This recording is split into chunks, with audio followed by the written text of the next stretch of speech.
Hello, I'm live. Hey, Chuck Holton here, coming to you from the Premier Palace, a very nice hotel in downtown Kyiv. I just want to do a short podcast and talk to you a little bit about the fact that I think Americans are getting tired of hearing about the war in Ukraine. And I get it. First of all, there's a lot of other important things going on in the news that you need to pay attention to in the United States.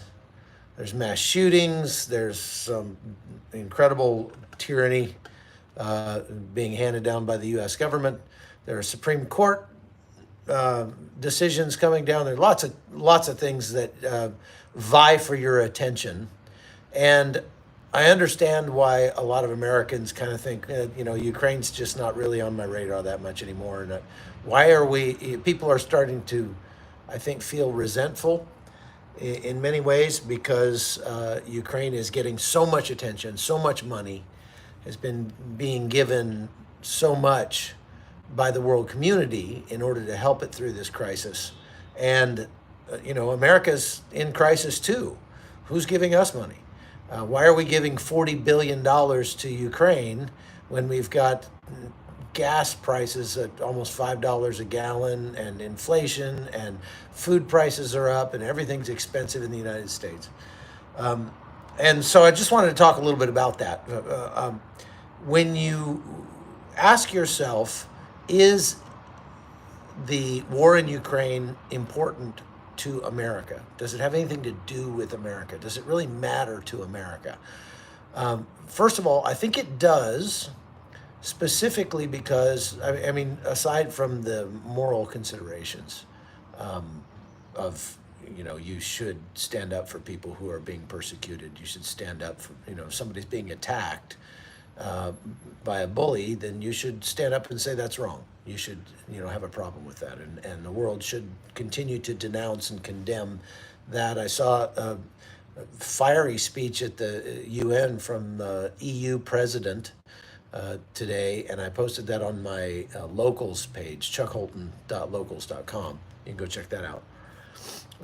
That was really calling out the Russians for creating a global food crisis. And the global food crisis is one of the reasons why the United States and U.S. citizens should still care about what's happening in Ukraine, is because the faster this conflict is over, the faster that whatever we can do to end this conflict in Ukraine, the sooner the grain will start to flow again and the entire world will be at less risk for a global famine. Global food crisis is one thing, but we are right now very quickly heading into a famine, like over the waterfall, from which there will be no easy return. And we're talking about hundreds of millions of people dying around the globe. You think COVID was bad? The coming global famine could completely dwarf the 15 million or so that they say have died because of COVID. So the United States and U.S. citizens specifically should be concerned about what's happening in Ukraine, specifically because what happens here is going to affect the rest of the world. Yes, Biden is blaming everything on Ukraine. I saw on CNN yesterday where somebody was asking, the host was asking their guest, what do you think is causing this inflation in the United States? And the person says, well, it's the war in Ukraine, of course. That's ridiculous. The war in Ukraine has absolutely nothing to do with inflation in the United States. The inflation in the United States comes from the U.S. printing too much money and giving away too much money, injecting far too much cash into the system, which was begun under the Trump administration and continued on steroids under the Biden administration. And the way you do that is you decrease the money supply. The way you fix that is you decrease the money supply. And that it's not rocket science, but it's not politically feasible from the politician's point of view to actually do what it takes to fix the problem, because tightening the money supply is painful and people will not vote for you anymore. So they just keep printing money as fast as they can, and this is not a good thing for the United States. But when it comes to what's happening in Ukraine, I've been showing what's happening around Kyiv since I've been here in Kyiv for the last couple of days, of showing that people are out on the streets. There is people out eating ice cream and walking their dogs and having a good time. And if it wasn't for the sandbags in some of the windows, you wouldn't even know there was a war. The shops are full, the grocery stores are fully stocked, there's baby formula, and people see that and say, well, wait a minute, there's no baby formula in the United States, and they get resentful. Well, you can't resent Ukraine because Ukraine has been able to restock its shelves in Kyiv. You can't, and I've had other people get angry at me for showing that the shelves are full in Kyiv, because they say, well, but there are people suffering in the war-torn areas of Ukraine. Well, both those things can be true, and I think that it's a testament to how well Ukraine is handling this crisis that you can get a steak in a restaurant in Kyiv, that you can get baby formula, you can buy fresh vegetables in the stores here. That's a testament to how well Ukraine is handling the crisis. But that doesn't take away from the fact that there are millions of people who are desperate and hurting in the 20% of Ukraine that's held by Russia. Russia only holds, they say, about 20% of the country in the east and the south. And in those places, it is absolutely hellish. In Mariupol, there's a cholera outbreak because of all the dead bodies under the rubble. They will never know how many people died there because they just flattened that whole city, and there are bodies everywhere, and they're everywhere, the stench of death. That is about as far as you can get from what I see right out my window here in Kyiv. Things are doing very well here in Kyiv, and that's a good thing. But what that does is that frees up resources for the Ukrainians to move resources down to the war zone and continue to push back the Russians. The Ukrainians continue to do well against the Russians wherever they go up against them. The Russians are having a very hard time making progress. And so if we give the Ukrainians the resources that they need to defeat the Russians, I think the Ukrainians can defeat the Russians, and defeating the Russians in this case is a very good thing because it will remove them as a threat to the global community for a long time to come. I'm not talking about defeating Russia as a country. I'm talking about destroying the military forces that they have in Ukraine. They need to be destroyed and pushed out of this country. And if the Ukrainians can do that with the help of the West, that's fantastic. That will be a very good thing for global security around the world. It will teach Russia a lesson about aggression that should have been taught a long time ago. If we had taught them this lesson in 2008, they wouldn't have invaded Crimea in 2014. If we'd taught them this lesson in 2014, they wouldn't have invaded this year. So this is something that is an outgrowth of an appeasing policy, a policy of appeasement that has been pursued against Russia. Remember Barack Obama telling the Russian president, after the election, I'll have a little more flexibility. I can help you guys out some more. If that had not happened, if Obama had taken a hard stance against Russia in 2014, we wouldn't be here today. I would not be sitting here today. And there would be literally tens of thousands of people on both sides, Russians and Ukrainians, who would still be alive if Barack Obama had done the difficult thing. So what about the corruption in Ukraine? And we'll talk about bioweapons in a second. You may have missed some of my previous podcasts on that subject. You can go back and look those up. But corruption in Ukraine, is there corruption in Ukraine? Sure. Is there corruption in the United States? Answer that question. Does that have anything to do with the fact that it's immoral what Russia has done to Ukraine? No. It's still immoral what Russia has done to Ukraine. The fact that there was corruption in Ukraine is not a justification for Russia to attack this country. And it's not a justification for everybody else to ignore Ukraine and let them be overrun. This is a conflict between the West and Russia, not between Ukraine and Russia. Ukraine is just the football in this conflict. And so whatever the West can do to assist the Ukrainians in taking down this Russian invasion will be a good thing for the whole world. Now, Ukraine is still asking for more and more and more and more and more.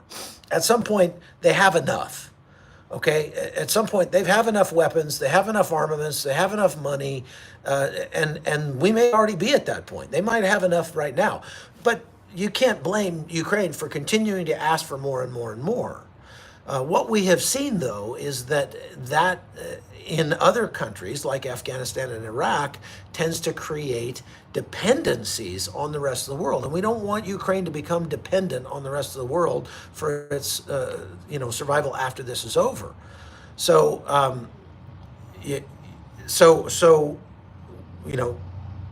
I don't fault the Ukrainians for asking for more and more and more. That's what the politician should do, is try to get as much as he can for his country.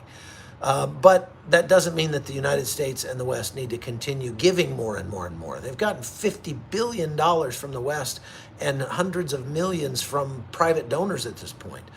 Maybe once this is over, they can do a drive for humanitarian aid. But unless they start running out of the weapons, this place is awash in Western weapons now. There are more tanks on the Ukrainian side in Ukraine than there are on the Russian side. Ukraine has more tanks than Russia does in Ukraine now. So they are making good use of the stuff we're giving them. Russia is actually capturing quite a bit of the Western armaments that's being given to Ukraine. That's a terrible thing, because those armaments will end up coming back against us. So NATO's not in Ukraine. You're saying NATO needs to get out of Ukraine. NATO's not here. NATO has been supporting Ukraine by sending stuff in, of course. And that, again, that's a good thing, because we need to help Ukraine destroy the Russian invasion. Again, look long-term on this thing. This is not a conflict between Ukraine and Russia. This is Ukraine between Russia and the West. And it's something that's been going on for a long time, and it needs to end. We need to do what it takes to make Russia no longer a threat to the West and the rest of the world. Russia is a small country. They're the largest country on earth, but in terms of their economy, they're a small country. Their economy is the size of Texas. Their military expenditures are 1/10 of the United States. But the problem is they've got thousands of nuclear missiles. And so we need to destroy their capability to wage land war against their neighbors, to continue to try to push out. I don't care if Russia disagrees with the politics of Ukraine. That doesn't give them the right to invade Ukraine or anybody else in the West. And this is more, as I said in my last podcast, this is more, I believe, about energy than it is about Nazism or anything like that. Russia wants Ukraine's 39 trillion cubic feet of natural gas. And the places that they've taken over are the places that have proven natural gas reserves inside Ukraine. They want access to their offshore oil reserves that have been proven, that could prove to be competition for Russian energy in Europe. That's what they want. So will Ukraine push on into the Crimea? I don't think so. I mean, they ought to, I guess. I mean, it's not Russian. It's not Russia. It doesn't belong to Russia. Russia took it, but it doesn't belong to Russia. Just because they've held it for 8 years doesn't mean it belongs to Russia. The problem with that is Sevastopol, which is the Russian naval base in Crimea, is the only true warm water port that Russia possesses, and they will go to the mat to protect that. They may actually go nuclear to protect that warm water port. So it's going to be really difficult for Russia or for Ukraine to take over Crimea. And one of the big reasons that Russia invaded Ukraine right now is because the Crimea is almost out of water, and the water comes from the Dnieper River in Ukraine. So the Ukrainians cut off the canal that feeds water into Crimea, and so the Crimean water reservoir, they say, is at 7% capacity right now. So that's a big time. Okay, so Zelensky's a puppet leader. A puppet of whom? Answer that question. Who is Zelensky a puppet for? Is he a puppet for the West? I don't think so. He's been standing up to the West. He's been fighting the West. The West is telling Zelensky he needs to he needs to make peace with Russia and let Russia keep the gains that it's taken. And Zelensky's given the West a big middle finger on that. So is Zelensky a puppet of the West? I don't think so. Who's he a puppet for? He's certainly not a puppet for Russia. So I think Zelensky is the Donald Trump of Ukraine. He's standing up for his country, doing what he thinks is best for his country. And is there corruption in the Zelensky government? Maybe. Is Zelensky a puppet of America? If he was, he would have taken America's offer to get him out of the country. He stayed here and has been leading his people and leading them well, I would say, in this fight. So I don't believe he's a puppet. Who's he a puppet? So the bottom line is Ukraine is still suffering. It's still important for America, but we don't have to keep giving them billions and billions of dollars. They are getting quite enough, I think, to prosecute this war. They have received almost as much in the last 3 months from the West as Russia's entire military budget for the entire year. Russia only spends $65 billion a year on its military, and we have committed. The United States has committed $50 billion to Ukraine, and not to mention what the rest of the West has given him and what private donors have given them. So I believe they've probably got enough money now. And if you want to see corruption in Ukraine, keep pouring money into Ukraine. That's what will cause corruption. All that money. You think all that money won't cause a tremendous amount of corruption? Of course it will. So it is important. There are tons of people suffering. We should pray for those people. We should do what we can to help those people. We should actively root for Ukraine to defeat Russia on the field of battle, and they have the tools, I believe, they need to do that. What we should not do is continue to just give them more and more and more money. And what we should not do is try to say that somehow we should resent Ukraine because their shelves are stocked in the grocery stores here. The fact that Ukraine has been able to stock their grocery store shelves doesn't. The two things can be true at once. The United States can be in trouble, and Ukraine can be doing well here in Kyiv as far as food security. And those two things don't have to be related. Okay, it's not like Ukraine's taking food away from America, right? You say America needs the money to protect its own border. Well, America definitely needs to protect its own border, but the Biden administration is simply not going to do that. The fact that the Biden administration is giving money to Ukraine. Look, I'll tell you why Joe Biden is giving money to Ukraine, and it's not because he cares about Ukraine or cares about the Ukrainians. It's not he's doing a good thing for a political purpose. He's not doing it to do a good thing. He's not doing it because it's the right thing. He's doing it because he thinks it will give him a bump in the polls. Typically, a wartime president has a jump in his poll ratings. That's not happening to Joe Biden, but his calculus is that if I can, get America involved in this and have America worried about war with Russia, it will give me, the president, a bump in my poll ratings. That's what he's thinking. I don't think it'll work, but it bothers me when I see Americans, especially conservative Americans, actually rooting against Ukraine in this conflict, rooting for Russia, or saying, well, we shouldn't be involved at all. No, it's a good thing to knock Russia down a notch because they're an aggressive bully in this neighborhood that will have an effect on the world at large. Aside from the moral considerations, again, I try to be a moral person and to take moral stance above a political stance or above an economic stance. I want to do the right thing because it's the right thing, not because it'll make me money, not because it'll make me popular. I want to do the right thing because it's the right thing. And what is the right thing to do when you see a country invade its neighbor unjustly and start killing literally tens of thousands of civilians? Well, you stand up for the victim. And in this case, Ukraine is the victim. By standing up for the victim, you're actually standing up for Russians as well, because Russians don't want this war.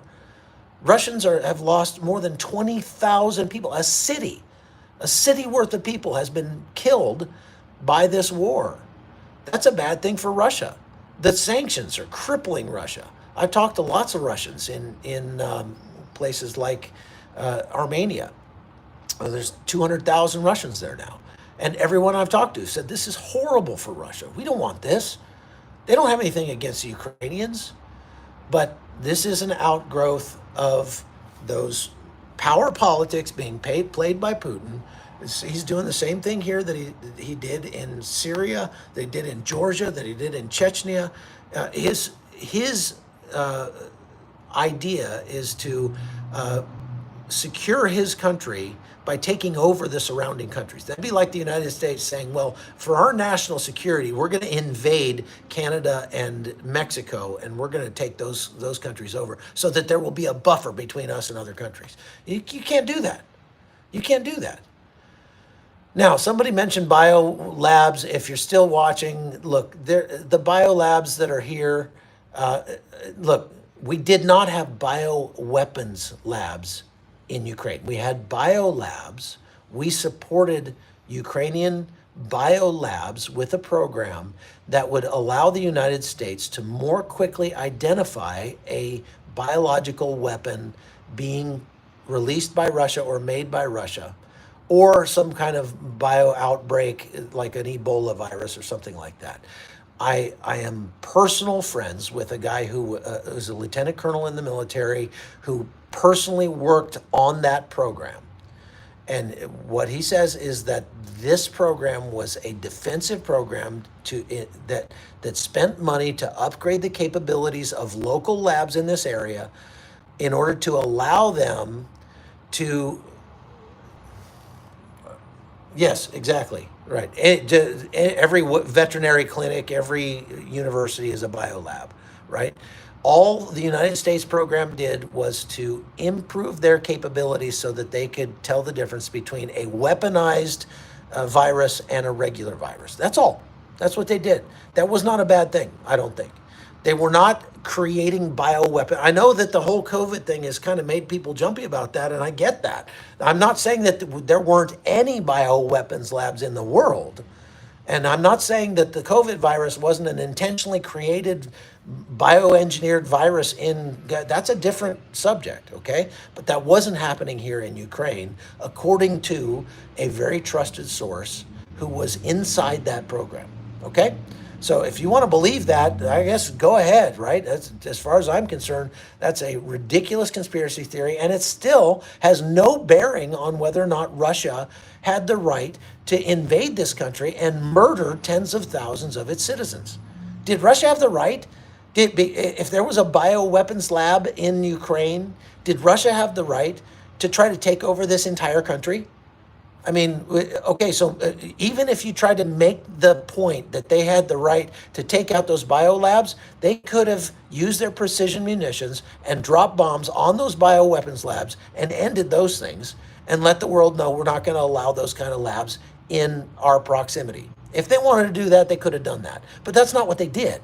They tried to take over the whole country. They flattened Mariupol. They killed tens of thousands of Ukrainians who were innocent, had nothing to do with it, okay? So you can't make the argument that Russia had the right to invade Ukraine because of biolabs that were here. Why were the labs asking for Russian and Caucasian something? I'm sorry, Caucasian tissues under congressional hearings? I do not believe that is the truth. I believe that's a conspiracy theory. So Has Ukraine got 40 million people? Yes, they do. Can't they just swamp the Russians with a million men army? No, they cannot. They have 160,000 people who are trained in their military. Okay, there are so many biolabs around the world because it's like listening posts for weaponized biological agents. They just put listening posts all over the place. Okay, so could they field a million people? Well, I mean, is there a million military age males in Ukraine? Yeah, there are. They didn't have that many guns. They needed more weapons than that. And every military age male in Ukraine has been prohibited from leaving the country, must stay here, and they're on a system where they are drafting levels of people as they get the equipment and weapons and openings for training and stuff for those people. So they are on a constant rotation, not rotation, but I mean a constant series of tranches where people with number one, you're now drafted, you're going to basic training and you're getting weapons and you're going to the front line. People with number two, okay, now it's your turn, you're going. And as they get the weapons, they are fielding a larger and larger force. Like I say, now they have more tanks in the field than the Russians do. That wasn't the case at the beginning.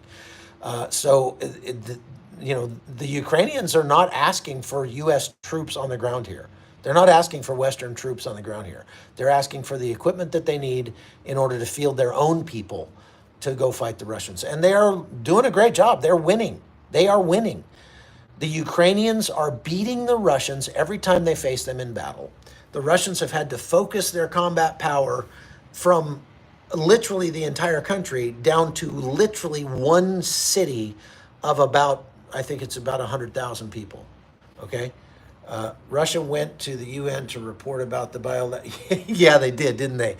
And if you believe anything coming out of Russian state propaganda machine, you're a dupe. I'm sorry. But Russia, everything they say is a lie. I've literally watched their news broadcasts as they've tried to make the case that the massacres that happened in Bucha and Irpin toward the beginning of the war were faked, were fake news. I was there. They were not fake. I saw the bodies with my own eyes. They were not fake. If Russian state media is going to such machinations to try to say that massacres that actually happened were fake, you can't trust anything that they say. Don't trust anything that comes out of Russian propaganda. Russian propaganda has been trying to make the claim that there were American bioweapons labs in Ukraine making bioweapons to use against Russia. That's absolutely false, absolutely ridiculous. Do you think the United States really wanted to take over Russia? Do you think the United States wanted to release a bioweapon into Russia and murder a bunch of Russians? Do you really think that's what America is? I'm sorry. I have a hard time relating to people that believe that kind of stuff. Okay? No, not only Russia has propaganda. Both sides have propaganda, and both sides are using propaganda to the maximum extent. That doesn't mean that both sides are lying. Okay? Now, I would say, I will freely admit, the Ukrainians are exaggerating the numbers of Russian casualties. They're exaggerating the things that are happening. They are suppressing bad things that happen to the Ukrainian military. Why are they doing that? They're doing that for a strategic and tactical reason. What they're not doing is bombing civilians and claiming it didn't happen. What they're not doing is bombing, indiscriminately bombing civilian cities and then blaming it on the Russians. The Russians say that's happening, but it's not happening. I was down on the red line between the Donetsk and Luhansk border and the Ukrainian border before the war actually started, and there was shelling going on there every day. Okay, there was shelling going on every day, and the shelling was one directional. It was coming from the separatist territories into Ukraine, and it was bombing the the civilian neighborhoods on the Ukrainian side. Once in a while, the Ukrainians would fire back, and that was only when they had fixed a precise target and were firing to try to take out the guns that were shooting at them. Okay? So I saw that with my own eyes. What is the Azov Battalion? Good question. A lot of people have said they're a bunch of Nazis. No, they're not a bunch of Nazis. The Azov Battalion is named after the Azov Sea, the Sea of Azov, which is on the east side of the Crimea, and they have been the defenders of Mariupol, and now they're they have soldiers all over in the east that are fighting. They are a nationalist organization. I mean, Azov are highly nationalist, just like the MAGA is highly nationalist. Okay, if you're a MAGA fan, you're a nationalist. A nationalist says we should do what's good for our nation first, and without, we should not put our own nation's interests second to anything. That's what the nationalist organization does. Okay, they're not racist because there's not a racial issue here. I mean, everybody's the same color. Everybody's the same race. Are they Nazis? There are some white supremacist kind of whack jobs in the Azov Battalion, but I will tell you there are far more of those in the Russian military than there are in the Azov unit. Okay, there are Nazis on both sides of that conflict. Russia's claim that they needed to denazify Ukraine is ridiculous on its face. If they're going to denazify something, they should denazify themselves first. I'll tell you, there are more Nazis in the United States than there are in Ukraine. I would say, okay, and there are not very many in the United States. There probably a half a dozen. I don't know. I mean, there's just not that many. Azov Battalion is not a like Sieg Heil Nazi battalion. It's not. I've met those guys. I've seen them work. They care about their country. That's what they care about. They care about not giving away pieces of their country to Russia. And I don't think you can blame them for that. If they're white supremacists and say, well, look, you would be hard pressed to find somebody that's not white in this country. There are not a lot of people in Ukraine who are not white. There are not a lot of people. I mean, I've met some foreign students and stuff who were going to school here, and I've asked them, like, do you get a lot of racism in your classes or living here? And they go, no, we love it here. They all fled when the war started. I notice I haven't seen any of those other races that have stayed here to fight for Ukraine. But the bottom line is there's not a bunch of racist white supremacists running around this country. There are some, sure. There are some in America. There are some in Russia. There are some in Europe. I've actually seen more neo-Nazi racists in Germany than I have in Ukraine. I've done some reporting on that over the previous few years. So this stuff is going on. It's happening. But conspiracy theory is a term coined by the CIA. So what do you call it? What do you call it when somebody takes a kernel? As prices continue to rise on everything from gas to groceries, experts warn food is going to be harder to. Another video just started playing on my phone. That's kind of strange. So the bottom line is, yes, there are tons of reasons that we should be supporting Ukraine. We should not grow weary of being in support of Ukraine. We should definitely continue to pray for Ukraine. And we should pray against the evil men in every country, this country and Russia as well. The people who are suffering here are not the people who are guilty. They're the innocent civilians. And Ukraine has suffered enough. All you have to do is go read about the Holodomor. Go read about the Red Famine that took place, a man-created famine that took place by Russia. Okay? And see and listen to that book and learn about the suffering of the Ukrainian people only 2 generations ago. The 96-year-old woman that we helped at the beginning of this conflict that was stuck in her apartment here in Kyiv. We got her to some help. She was 6 years old when the Holodomor happened. She remembers it. Our cameramen here, our local cameramen, say that their grandparents have told them stories about the starvation, the intentional starvation of maybe 4 or 5 million people here in Ukraine by the Russians in 1932 and 33. They still remember that. And that's one of the reasons why they are not giving up this fight. And so we ought to support them in that. That doesn't mean we need to continue giving them billions and billions of dollars, does it? So that's all the time I've got. I've got a meeting to run to. Thanks for listening. Thanks for watching. Before I go, I just want to show you out my window what a beautiful day it is here in Ukraine.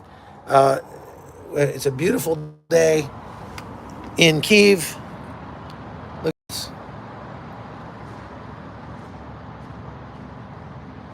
There's people out walking on the streets, going about their business. I see a lady carrying her dog. I see a guy riding his bike.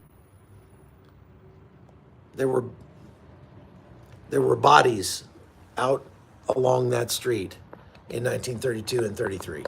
Unbelievable. So thanks for watching. Thanks for listening. I'm Chuck Holton. Keep watching the Hot Zone. I'm heading out to the east. We're going to be going to the front lines, I think. So we'll have a lot of good reporting for you, and I'll show you what's happening out there when I get there.